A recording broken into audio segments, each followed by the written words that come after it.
You know, over the years at CRAF we have addressed the joys and splendors of responsible anime fandom, and have addressed many things that we consider to be counterproductive, wasteful, and downright repulsive in the world of anime and manga.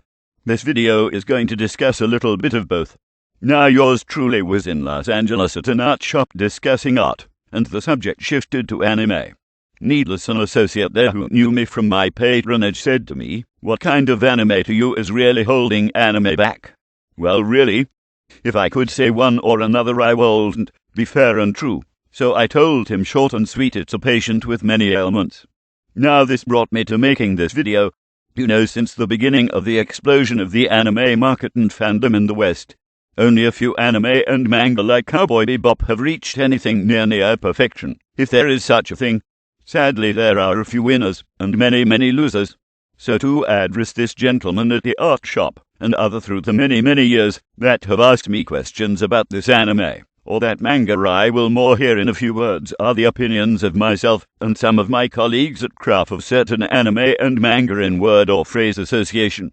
Now, the arts talk clerk was talking about the old show record of Lodos War and asking what I thought of it, saying that his friend was extolling the virtues of the dark elf Pyrotes, a minor character in the show. To answer him, who shall remain unnamed, "Don't bother. Lodos isn't anything spectacular, and I am being charitable. It certainly doesn't help that Lodos's first 4 episodes are a flashback. I guess most of us saw it while we were still in the anime, not kids' tough phase, where anything from Japan was awesome because it's from Japan.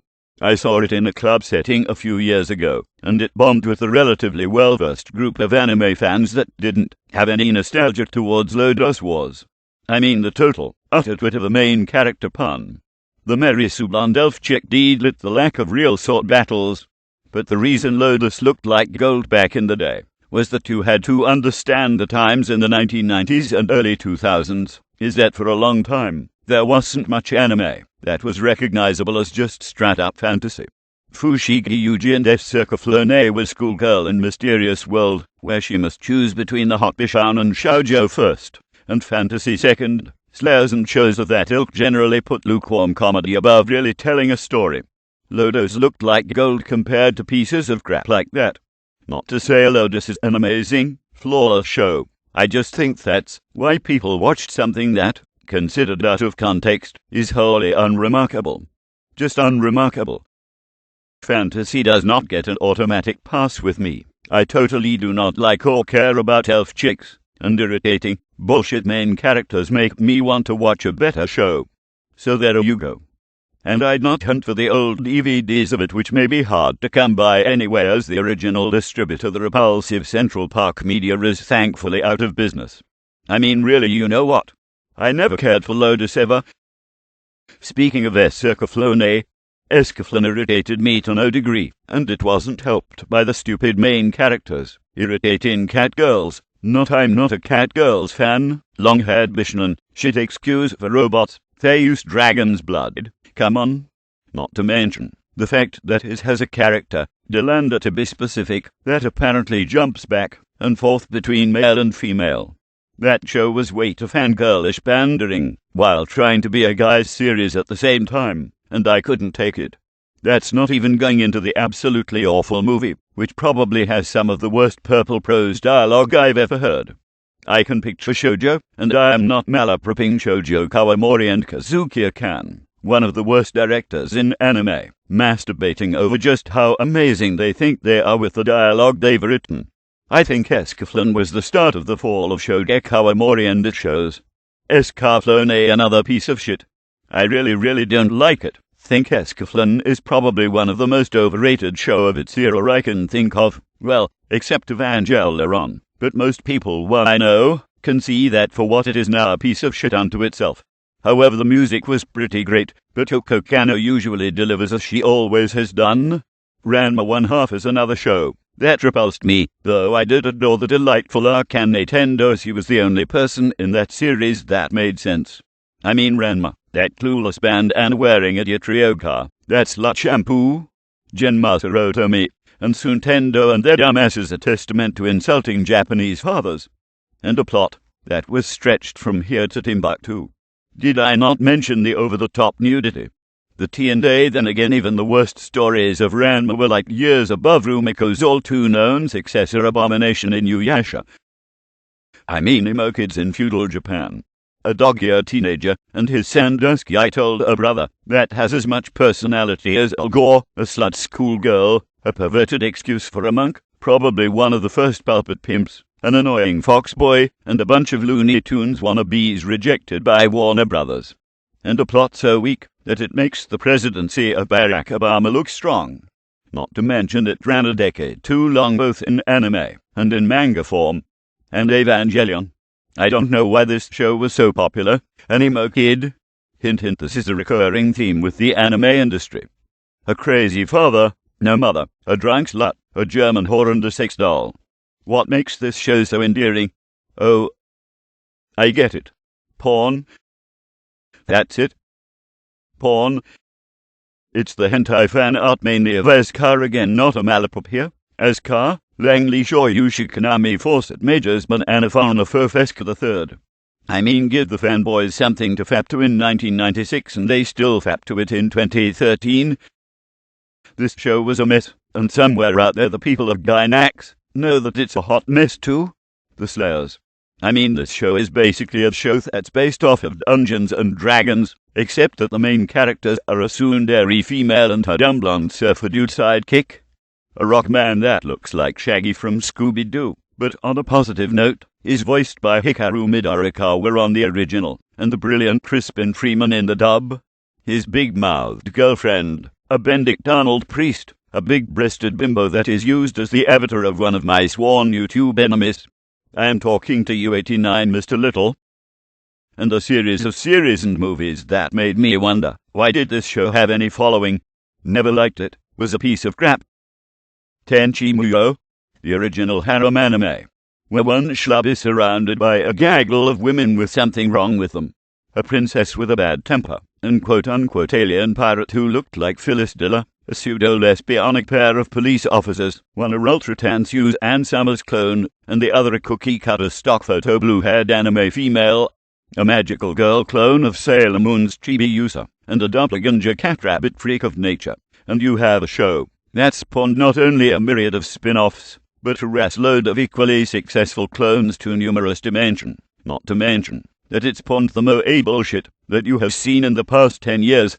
Never liked the original series. Tenchi Universe was somewhat watchable. Tokyo was lost on me, and the movie sucked ass.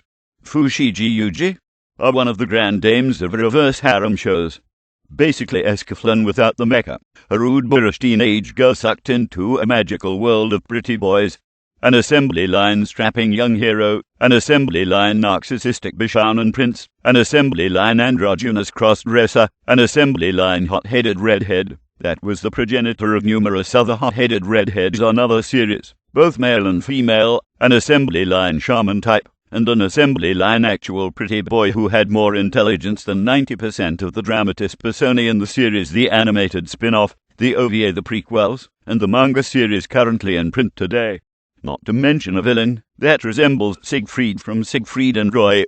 Fushigi Yuji has to be one of the most overwrought, overextended anime and manga franchises. The grand champion of Bishonen genre series and the series that inspired many other pretty boy faggot shows like Haruka Naru, La Cordadoro, Vampire Knight, and way too many to mention with that you what does say style. Fill a thin plot up the tired diatribe with Lost Girl in a magical world, and a sausage fest full of ass-switching pretty boys enough to encourage a horde of Yowie fanfictions and fan art. Throw in an uninspired art style stolen from Clamp, and later copied by tons of manga artists throughout the past decade. Not a bad business plan, selling a total piece of shit, cause the premise lacked anything meaningful, had a weak story played over like a broken record over and over, and was little more than a fangirl fantasy that spawned a cottage industry and anime subculture. Gundam Wing. This show was supposed to be about giant robots, but it became more about the fangelist fandom, and the as-load of gay shit that was its mounds, and mounds of bad fanart and fanfiction defaming, and misrepresenting the pilots as gay, when there was no gay characters in the canon. Furthermore, how about its predecessor G Gundam? This was supposed to be Gundam for the Dragon Ball crowd. Really? This show had a plot, That stunk to high heaven, having a group of suit pilots representing the nations consisting of a scrappy young Chinese kid, a French faggot, a Russian that has a S&M fetish, and a over-the-top emo main Japanese decent character Domon Cashew with no personality. That hasn't an equally emo brother that represents Germany for some reason, has a female companion and a blue-haired sweet that happen to be the spice of the show. Sadly, the only standouts of this otherwise forgettable show, negative as they are the use of Domon's main squeeze, Rain, in a nude sculpture with her nude breasts, and the even more disgusting need to show Domon's ass in bodysuit transformation every single time. And speaking of bad Gundam shows, let's not forget the debacle known as Gundam Seed. I mean Gary Stuckera and Mary Sue Lakers Klein. A retread of the worst of Gundam to sell fan service both hentai yaoi and yuri. Nothing about robots or actions.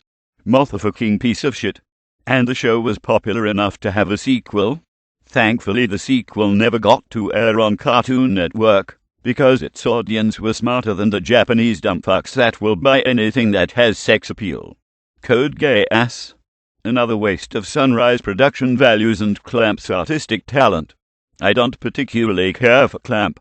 Then again, I never liked most of Clamp's so-called classic stuff, as its new stuff, I would say, is more representative of its signature or best work. This was many steps backwards for both parties. A bad show about some prince who is a slut, a green-haired whore, a harem of other ass-switching whores, and a tired bishnon but boy and walla, another shit-fist for the fangirls and fanboys to fap and whack off to. Hated the show. Cartoon Network needed to think twice about airing the show when it did. Waste of time and talent. Fucking Ikito-sin. I mean a fighting show. If I could call that's based solely on selling tits and ass, trying to be funny, but in the true Japanese tradition, not succeeding at all in doing so, in true fact failing miserably in doing so. This sexist, disgusting, uninteresting lowest common denominator excuse for an anime, and a abominable excuse of a fighting show. Goku could bait up the entire cast of Ikito-sen in 2 seconds, and do a 22-minute tap dance on the rest of the show. Fuck Chi-Chi could beat the entire cast of Ikito-sen in 2 seconds. Moreover, the show does a great disservice to women and female anime fans. Plus, the show, like most Japanese products, lacks humor, and the show is supposed to be a comedy fighting anime. Sheesh. The melancholy of Haruhi Suzumiya. I mean, what can I say? What kind of show was this? Really, this was supposed to be a funny parody show. Shit, no. It's clear evidence that Vice is a prime example of a show from when most anime just went from sucking to high-speed fucking up. The show was another unisex fandom titillatory extravaganza. It sucked as shit, wasn't funny, and had one of the most annoying ending theme songs in global television history. Listen, I think the producers of this show needed to watch a season or 2 worth of tapes of Animaniacs to know how to do a real comedy. Truly, Japanese people don't know what humor is. They get their entertainment from ogling over the attractiveness of the characters and the ability to titillate. And that brings me to an even shitter show, fucking Lucky Star. If Haruhi Suzumiya wasn't shitty enough, let's have a show that encourages poorly drawn and poorly animated characters in one of the most badly written shitfests in international television history. It makes Haruhi Suzumiya look like Cowboy Bebop. And even worse, the show encourages lolicon. Hated it from start to finish. The show is why there are organizations like CRAF and anime channels like the Anime Overviewer and Jaded Otaku Media. We are crying from the rooftops demanding to Japan. Japan, what the fuck has happened to a once great medium known as anime and manga? What's wrong with most anime and manga that passes for popularity? What's wrong with anime? Panty and stocking with Garterbald. I mean, if this show doesn't tell you that anime was in trouble. This show personified that things are fucked up in the anime industry and anime fandom. Yes, it was poking fun at the fact that anime today has relied far too much on fan service, over-the-top sex appeal and borderline pornography. But being Japanese, it of course missed the mark, and audiences probably believed that the show was just a cutesy Powerpuff wannabe from Gainax. And by the way, this show was Gainax's most horrible and worst show ever. Spice and Wolf, yours truly was expecting another Wolf's Reign, itself a mediocre show at best. No, this show was not even a tenth as good. This was Furrypalooza, something that the deviant art and fur affinity crowd to yiff and fap to. Not at all watchable, unless you have a she-wolf or fetish.